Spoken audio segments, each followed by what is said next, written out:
interrupt you. NYPD commenting on the chaos that ensued in Union Square. Let's go there now. All right, just really quick. Chief Matthew, Chief of Department, standing here with me is Chief of Transit. Earlier today at about 1:30 p.m., the NYPD became aware of a crowd forming in Union Square. It was quickly determined that an influencer was posting on social media about showing up to Union Square and was encouraging all of his followers to come to the park. There were some posts also about giving away some gaming systems. At approximately 3 p.m., the post went viral and thousands of people began to arrive at Union Square.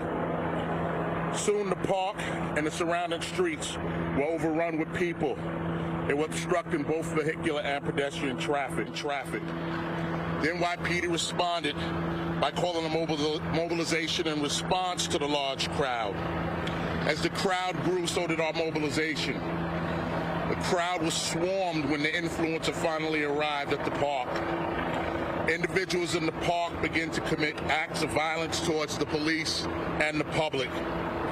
There was a construction site within the Union Square Park, and people broke into the park and they began to throw articles that belonged to the construction site: paint cans, bottles, rocks. We had people walking around with shovels, axes, and other tools from the construction trade.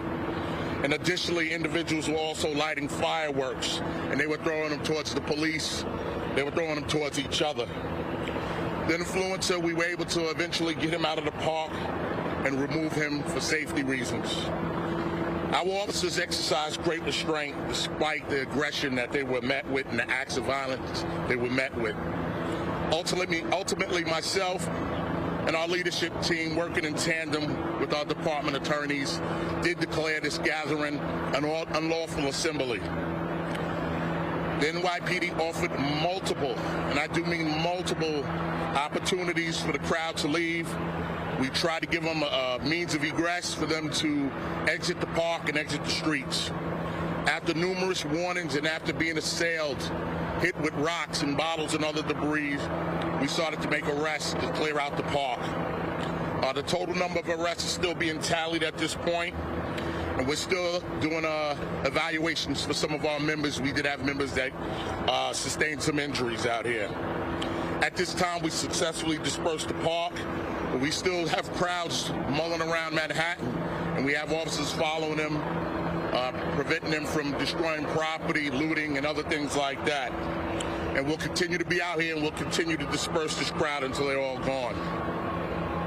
We're using our drone technology to help us monitor the situation. Of course, our aviation unit is up there as well. Our officers still being met with some resistance after numerous warnings, and we're still making some additional arrests. This mobilization is ongoing, and as I said before, we will be here until this crowd disperses. At this point, I'll take any questions. We're going to start off with Josh Einiger, ABC 7. Thank you, Chief. Josh. We've heard reports of injured officers. A woman told me she saw a cop getting jumped and beat. We have video of you being attacked. Your shirt shows. Can you talk about injuries to members of the service and to your own experience in that? Absolutely, Josh.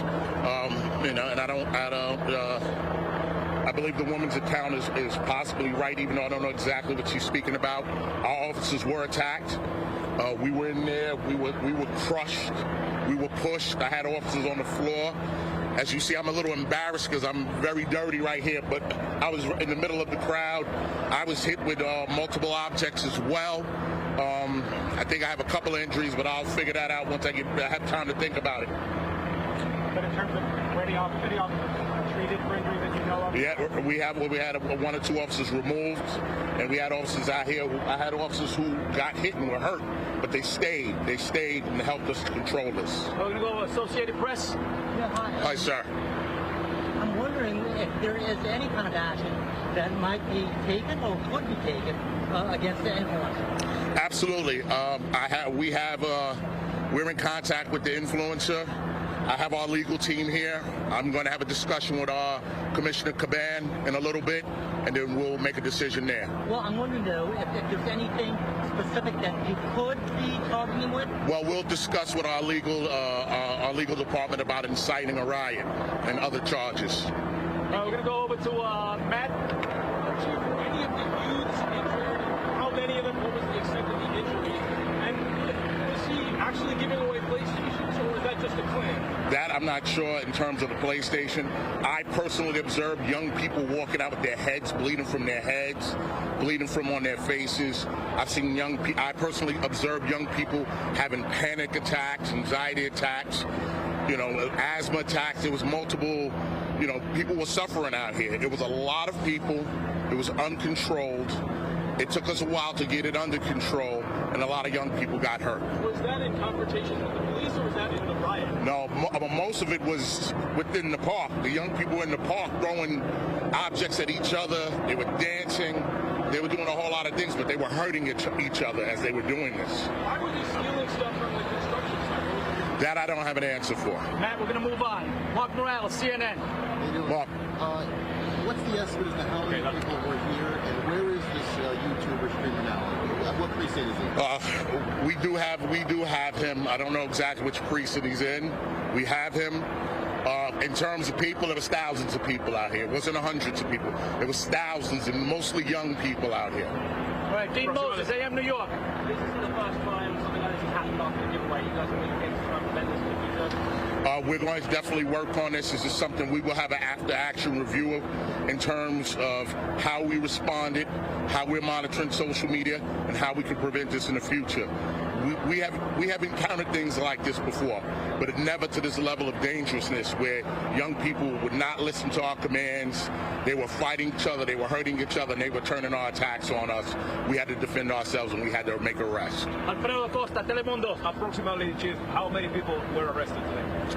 Quite a few. I don't have an exact answer. We loaded up a city bus. The bus, we had young people attacking the bus, trying to pull people off the bus. We had to send resources there to protect the bus. It was a very dangerous situation. Anthony DiLorenzo, Pix 11. Chief, the question is, how does something like this happen? There's no monitoring at all, or anything that this massive influence on this country. I know they were supposed to have a permit. Nobody doesn't have a permit. But was this all on his radar? How did you get bigger? Well, this speaks to the power of social media and the danger of social media. We do monitor social media. When I go back later on this evening, I will have an after action to determine exactly what our steps were. We can't allow this to happen again in the future. All right, we're going to take one more question. Joe Marino, New York Post. Chief, just to be clear, this wasn't pre-planned with the city. There was no coordination between this event producer and anyone in the department or the city. This was a totally spontaneous event that just sort of jumped off and grew and accelerated very quickly. Yes, this was not pre-planned with the police department. This was something that was spontaneous. And as I just said in answering the last question, the power of social media, the danger of social media. Listen, we're not against young people having a good time. We're not against young people gathering. But it can't be to this level where it's dangerous. A lot of people got hurt today. All right, thank you everyone for your time and attention. Thank you, folks.